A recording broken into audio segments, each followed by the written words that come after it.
خوتي وخواتاتي اهلا وسهلا مرحبا بكم يا جماعة الخير مساء الخير عليكم bonsoir tout le monde azul filaoun wa salam alaikum j'espère que vous allez bien j'espère que vous vous portez bien j'espère que ملاح j'espère تكونوا ملاح. Quelquefois pour comprendre les conflits les plus complexes il faut recourir à des observateurs plus ou moins neutres et quelquefois des documents de certains services secrets de certaines puissances mondiales nous apportent des informations très précieuses sur les dessous des problèmes politiques et diplomatiques qui opposent des pays ou plusieurs pays à travers le monde. C'est le cas du conflit algéro-marocain. Le conflit algéro-marocain il est parmi les plus complexes. L'histoire des relations algéro-marocaines elle est exceptionnellement complexe. D'ailleurs, elle est très peu enseignée.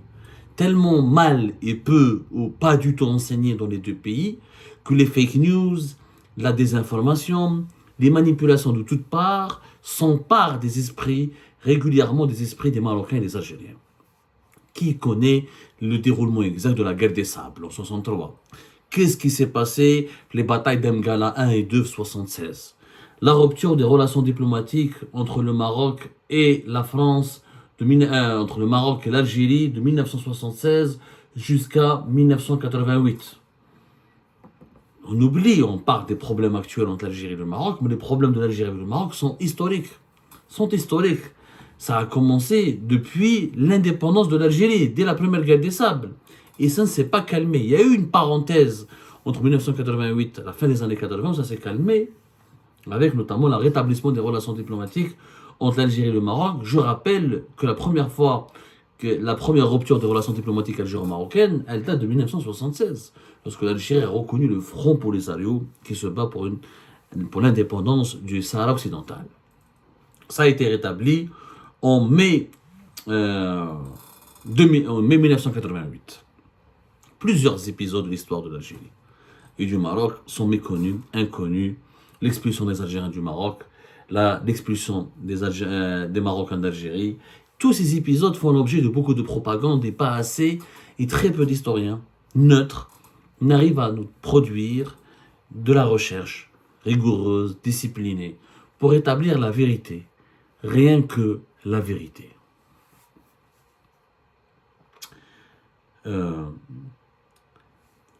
La CIA, les services de renseignement américains, ont fait récemment des révélations importantes sur les dessous du conflit algéro-marocain.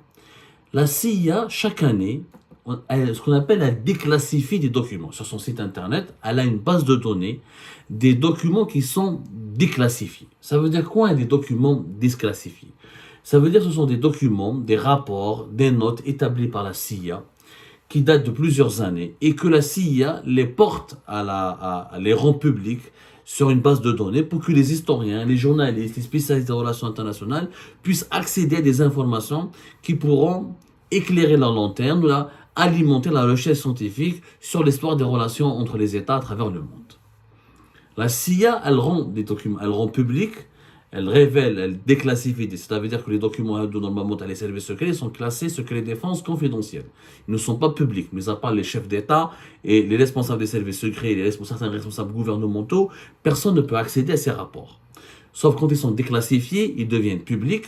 La CIA, par exemple, dans sa base de données, elle élimine, elle coche les noms des sources, mais à part la protection des sources, peut-être certaines sources sont encore vivantes, alors ils ont des enfants, ils ont des descendants. Mais à part la protection des sources qui est cochée, le document conserve l'essentiel des informations, des analyses qui ont été produites par la CIA concernant un dossier précis au profit de la Maison-Blanche de la présidence américaine. Un document de 1977, décembre 1977, il nous explique parfaitement, et je pense que la CIA est franchement le meilleur service de renseignement, pas pour rien au monde. Franchement, ce ne sont pas les meilleurs. La CIA est la meilleure, non seulement parce qu'elle a un réseau d'informateurs et de sources partout à travers la planète, et elle maîtrise les nouvelles technologies, elle a des méthodes d'espionnage exceptionnelles et très efficaces, mais c'est surtout sa capacité d'analyser et d'anticiper les événements et de prévoir leur évolution, qui est très précise, et souvent l'histoire a donné raison aux analyses de la CIA. Exemple, contexte algéro-marocain. Et dans le document de la CIA, il te dit que l'annexion du Sahara espagnol par le Maroc représente un intérêt national vital, soutenu par toutes les couches de la société marocaine. et que le régime marocain à l'époque, 1976, 75-76, était obligé d'envahir, comme le disent les Polisario et l'Algérie, ou d'intégrer à son territoire, comme disent les Marocains, le Sahara occidental. Mais ce n'est pas uniquement pour des raisons historiques. C'est vrai que les théoriciens marocains disent que le Sahara est marocain parce que c'est la légitimité historique du Maroc, c'est le bassin historique du Maroc, qu'à plusieurs périodes de l'histoire du Maroc, le Sahara occidental a fait partie du territoire marocain. Mais il n'y a pas que cela, il y a aussi des raisons économiques. La CIA, par exemple, elle te dit que le Maroc voulait voulait prendre possession du Sahara occidental pour dominer le marché international du phosphate. Parce qu'il y a des mines importantes, des réserves importantes de phosphate au Sahara occidental. La CIA, par exemple, ses spécialistes et ses experts ont confirmé ont constaté que les revendications du Maroc sur le Sahara sont profondément ancrées dans les éléments de l'histoire nationale. C'est-à-dire que les Marocains utilisent beaucoup l'histoire, qu'il y a eu des rois du Maroc entre le 10e et le 14e, ou là, entre le 10e et 17e siècle, qui ont exercé une influence sur le Sahara occidental, mais que ce n'est pas uniquement la raison. C'est aussi, parce que l'élément historique que le Maroc, lorsque le Maroc utilise l'argument historique pour dire que le Sahara occidental est marocain, cet argument historique, il a été rejeté. D'ailleurs, il n'a pas été jugé valable par beaucoup d'observateurs de ce conflit. Par exemple, en octobre 1975, il y a une décision de la Cour internationale de justice qui a démenti ou qui n'a pas reconnu les liens historique entre les différentes tribus de la région du Sahara occidental avec le Maroc et la Mauritanie. Et parce que la colonisation espagnole a commencé en 1885, et à l'époque, le Maroc avait saisi la Cour internationale de justice pour que la Cour internationale de justice, qui est un organe lié à l'ONU, pour que l'ONU accepte et reconnaisse la souveraineté du Maroc sur le Sahara occidental. La Cour internationale de justice, elle a fait une sorte de procès, elle a fait une instruction, et elle a constaté que les liens historiques étaient insuffisants pour établir un lien de souveraineté territoriale entre le Maroc et le Sahara occidental. Donc, la CIA, le Maroc a utilisé la notion religieuse. C'est-à-dire que les rois marocains sont descendants, etc., des prophètes, qu'il y a une notion dans le djihad, que le Maroc, le mouahidine, le territoire marocain englobé dans les royaumes qui étaient au Maroc, ça a englobé le Sahara occidental. Tout ça, la CIA l'analyse. Mais à la fin, qu'est-ce qu'elle te dit, la CIA? Elle te dit que si Hassan II n'avait pas intégré le Sahara occidental au territoire marocain, il aurait perdu sa légitimité, il aurait été rejeté par son propre peuple, et il aurait eu de graves problèmes de manière pérenne, il aurait eu de graves problèmes avec l'opposition marocaine, et il aurait perdu son prestige, et que c'est une revendication nationale, que même la population marocaine voulait récupérer le Sahara, qu'il y a une conviction nationale. La CIA, donc, elle écarte avec la thèse le Sahara marocain est uniquement une thèse du régime. Le Sahara marocain, c'est une thèse nationale. Pour la CIA, c'est ce qu'elle a constaté. Par contre, du côté de l'Algérie, la CIA a analysé les motivations de l'Algérie. Pourquoi l'Algérie soutient l'indépendance du Sahara occidental? Et le rapport à la CIA, bien que la raison principale de l'Algérie pour soutenir le Polisario soit le principe d'autodétermination, sa rivalité historique avec le Maroc pour l'hégémonie en Afrique du Nord en est le principal moteur. L'objectif de l'Algérie est d'établir une république sahraoui indépendante sur laquelle elle aura une influence totale, ce qui priverait le Maroc des ressources économiques de la région et entraverait les efforts de Rabat pour restreindre l'accès futur de l'Algérie à l'océan Atlantique. Donc la CIA, dès le départ, elle n'a pas cru que l'Algérie soutenait ou la soutiendrait le Polisario juste pour des idéaux révolutionnaires ou là pour des considérations liées à l'indépendance. Pour la CIA, l'Algérie a voulu bloquer le Maroc, rivaliser avec le Maroc. Conséquence, l'Algérie voulait se venger contre le Maroc après la guerre de sable, la fameuse guerre des sables, en 63, où l'Algérie a été agressée, elle s'est sentie agressée, alors qu'elle était toute fraîchement indépendante, elle était agressée par l'armée marocaine, ça c'est des faits. Ce sont les Marocains qui ont attaqué le premier lors de la guerre des sables, et donc l'Algérie, pour empêcher le Maroc d'avoir une hégémonie sur l'Afrique du Nord, elle utilise le conflit du Sahara occidental, et elle veut créer un nouveau pays qui sera totalement soumis à l'influence de l'Algérie, et comme ça le Maroc n'aura pas les ressources économiques du sous-sol du Sahara occidental, la pêche, pêche le phosphate autrement, et l'Algérie pourrait avoir un accès à l'Atlantique. Les mêmes rapports à la CIA, à l'époque de Moubedien, l'Algérie était contre l'inclusion du Sahara occidental au Maroc, car cela remettrait en cause les aspirations de l'Algérie à dominer l'Afrique du Nord.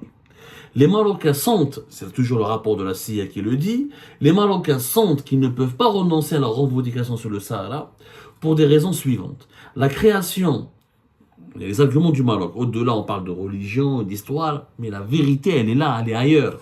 Comme la vérité pour l'Algérie, elle est ailleurs. L'Algérie ne soutient pas le Polisario juste pour des considérations historiques. Parce qu'elle a une ambition de domination de la région. Parce qu'elle veut s'emparer, elle veut un accès directement à l'Atlantique. Elle veut aussi dominer la région, elle veut empêcher que le rival marocain ne soit le leader de la région. Mais le Maroc aussi. Le Maroc, pourquoi il est contre l'existence d'un pays indépendant au Sahara occidental? La CIA l'explique. La création d'un petit État dominé par Alger sera comme un nœud autour du Maroc, le séparant de son allié mauritanien et du reste. Une république sahraoui extrémiste servirait de base arrière au groupe révolutionnaire marocain, en lien avec le Front Polisario, la richesse conséquence que constitue le phosphate. C'est-à-dire que le Maroc craignait que s'il y avait une république sahraoui, il va y avoir des mouvements révolutionnaires de gauche, etc., qui seraient entraînés, soutiendraient, qui vont être localisés, qui vont être localisés au niveau du Sahara occidental et qui vont faire des actions contre le régime marocain, contre la monarchie marocaine. Et de ce fait, la monarchie marocaine serait menacée régulièrement d'être renversée par des mouvements révolutionnaires qui seraient soutenus par ce nouveau pays. Donc, après la CIA a établi un scénario. Est-ce que la guerre serait éternelle entre le Maroc et le Polisario? Est-ce qu'il ne pourrait pas y avoir une autre formule de paix? La CIA, elle dit que le Maroc est peu susceptible d'accepter une formule de règlement qui menace sa revendication de souveraineté sur le Sahara, bien qu'il puisse être flexible sur d'autres aspects éventuels. Règlement, l'exploitation conjointe des ressources, garantie d'accès à l'Atlantique, amnistie pour les combattants du Polisario. En tout état de cause, le royaume marocain comptait beaucoup à l'époque, selon la CIA, sur la coopération, le soutien de la France et le soutien financier d'Arabie Saoudite, qui semble être garanti. Ça veut dire que si le Maroc n'avait pas le soutien de la France et le soutien financier d'Arabie Saoudite, il n'aurait jamais pu dominer comme il le domine aujourd'hui le Sahara occidental. Par contre, du côté de l'Algérie, est-ce que l'Algérie aurait voulu ou la voudrait d'un règlement à la même avec le Maroc? Là, la CIA elle apporte des réponses. Elle dit que l'Algérie sera éventuellement contraint, le régime algérien sera éventuellement contraint de faire des concessions diplomatiques vu que son gouvernement ne voudrait pas prendre le risque de mener une guerre ouverte dans l'espoir de faire reculer le roi Hassan II, dans ses efforts fructueux pour consolider sa souveraineté sur le Sahara occidental. Donc l'Algérie serait déjà selon la CIA, tôt ou tard, dans les années 80, parce que la CIA a déclassifié plusieurs rapports sur le problème algéro-marocain, il y a des rapports qui datent de 77, il y a des rapports qui datent de 83, 84 ou 82, le milieu des années 80. Et la CIA semble, elle affirme dès le départ que le Maroc, comme l'Algérie, ont compris, depuis les années 80, que l'option militaire n'avait pas d'avenir. N'avait pas d'avenir. L'Algérie, elle aurait enterré le problème, ou enterré la hache de guerre avec le Maroc en cessant de soutenir le Polisario, si le Maroc avait accepté une forme de gouvernance par fédéralisme qui permettrait une souveraineté de Hassan II du Maroc sur ses territoires du Sahara occidental, mais contre une forme d'autonomie pour le Front Polisario. Ça veut dire que le Front Polisario rentre au Maroc, rentre au Sahara occidental, prend le contrôle de l'Aïon et de Dakhla, mais la souveraineté du Maroc reste préservée, elle est déclarée. Une autonomie, je crois, comme à la Catalogne avec l'Espagne. Il y a des indépendantistes qui dirigent le pays, comme la Corse par exemple, comme la Nouvelle-Calédonie avec la France. Des larges mouvements d'autonomie qui dirigent la région sous la souveraineté marocaine. Mais, la CIA explique dans ses documents que le Maroc, comme l'Algérie, en fait, ils cherchent des solutions pour ne pas être entièrement vaincus. Les deux sont conscients qu'ils ne peuvent pas faire la guerre et que la guerre entre eux personne ne pourrait gagner la guerre, que l'option militaire, elle serait pas du tout intéressante et inefficace. Donc les deux chercheraient un règlement. Le règlement Hadin, les États-Unis d'Amérique à travers la CIA l'ont analysé. Un document de la CIA, il dit un règlement pourrait renforcer la position des États-Unis au Maghreb, principalement parce qu'il renforcerait le Maroc, pays ami le plus proche de Washington, dans la région. Il pourrait aussi encourager le roi Hassan II à prendre des mesures telles que des initiatives unilatérales dans le cadre du processus de paix arabo-israélien, ce qui compliquerait d'autres intérêts américains dans la région. Le roi marocain pourrait faire pression sur les États-Unis pour une aide financière et militaire accrue, en échange de sa volonté de soutenir les intérêts stratégiques américains. Mais ceci n'affaiblira probablement pas ses relations avec les États-Unis. L'Algérie est susceptible de considérer Washington comme responsable en partie du succès du Maroc au Sahara occidental. La CIA continue d'analyser malgré son refus, elle analyse la position marocaine, malgré son refus de compromis, son engagement militaire ferme, nous pensons que le Maroc comprend qu'une victoire militaire ne peut être obtenue ou ne résoudra pas le différend et que seule une solution politique peut mettre fin au conflit. La dépendance est par contre, le Polisario ne pourra pas décider, puisque le conflit oppose l'Algérie et le Maroc, c'est à l'Algérie et au Maroc de décider. Voilà, parce que le Polisario n'aura pas de mot à dire, la dépendance économique et militaire du Front Polisario vis-à-vis de l'Algérie ne lui laissera pas assez de place pour contester les volontés des dirigeants algériens. Donc, en réalité, les deux pays sont prêts à faire de... C'est-à-dire que la CIA, qu'est-ce qu'elle nous dit? Elle nous dit que l'indépendance du Sahara occidental ne sera jamais possible. Qu'elle ne sera jamais acceptée, ni par le Maroc, ni encore par les États-Unis, ni encore par la communauté internationale. Moi, j'ai une femme au la CIA, elle donne des raisons. Elle dit par exemple que un Sahara occidental indépendant ne sera jamais viable. C'est un pays qui ne sera pas économiquement viable, et compte tenu de sa petite population et de son manque de ressources. Qu'un Sahara occidental libre et indépendant dépendra fortement du soutien étranger et sera vulnérable au sabotage. À notre avis, le Maroc et l'Algérie finiront par entrer en compétition pour le contrôle du territoire, ce qui ramènera la situation à la case de départ. C'est-à-dire que si le Sahara occidental sera indépendant, le Maroc et l'Algérie vont se bagarrer dans ce pays qui sera indépendant pour exercer sur lui un contrôle absolu. Donc, la guerre, ça sera toujours inévitable. Ou là, les tensions seront plutôt inévitables, pas la guerre. Les situations de tension seront toujours inévitables. Qu'est-ce qu'il faudrait se faire? Il faudrait que les deux pays se partagent le territoire. La CIA le dit.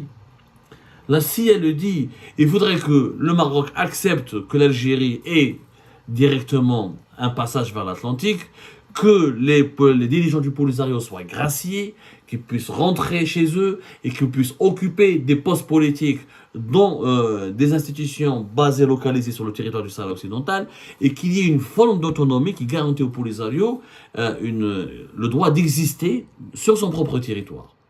En réalité, c'est un partage. La CIA le dit que la solution militaire n'est pas viable, l'indépendance du Sahara occidental n'est pas viable, le compromis il est viable.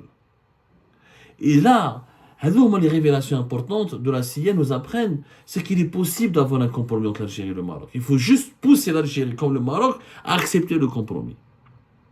Malheureusement, depuis 2021, ce compromis aurait pu être trouvé à l'époque du régime de Bouteflika durant ces trois premiers mandats. Ça n'a pas été possible parce que voilà, le Maroc domine militairement la situation et il se targue, il se dit qu'il n'a pas besoin de compromis. L'Algérie, elle croit qu'elle a une puissance militaire qu'elle pourra continuer à financer et soutenir le Polisario, que un jour ou l'autre, le Maroc va perdre la face à la communauté internationale. Mais aujourd'hui, depuis la rupture des relations diplomatiques août 2021 et le nouveau discours foncièrement anti-marocain et la marocophobie très agressive du régime algérien, et en face les alliances conclues entre le Maroc et Israël et d'autres puissances occidentales, on a l'impression que le conflit va rester figé et que le compromis n'est pas possible. Mais en réalité, le compromis il est possible. Les deux pays ne seraient pas gagnants si le Sahara occidental serait indépendant, et les deux pays ne seraient pas gagnants si une guerre éclate. Et si la guerre se poursuit, les deux pays seraient gagnants avec un partage des responsabilités sur ce territoire et sur cette population. Un accès à l'Atlantique pour l'Algérie, une forme d'autonomie poussée pour que le Polisario puisse continuer d'exister sur le territoire du Sahara occidental, et une souveraineté marocaine qui est garantie. Et tout le monde est gagnant. Tout le monde est gagnant. Tout le monde peut être gagnant. En fait, c'est un conflit qui ne devrait même pas exister. C'est un conflit qui a été préfabriqué, comme le dit la CIA, pour que l'Algérie empêche le Maroc de se développer et de dominer la région de l'Afrique du Nord. Et le Maroc a occupé le Sahara occidental pour empêcher que l'Algérie ne crée un État qui lui sera totalement soumis et fidèle et qui pourrait servir de base arrière pour renverser la monarchie marocaine. Mais comme maintenant le Maroc et l'Algérie, s'ils finissent par s'accepter tels qu'ils sont, ils pourront rapidement dialoguer, trouver le compromis pour mettre fin à ce conflit. Et je pense que les analyses de la CIA nous aident à comprendre cette urgence, qui est une urgence historique, mais qui est aussi une urgence existentielle. Le compromis est possible, et seul ce compromis pourra mettre fin au conflit du Sahara occidental et pourra assurer la paix entre l'Algérie et le Maroc, et la paix dans toute la région du Maghreb.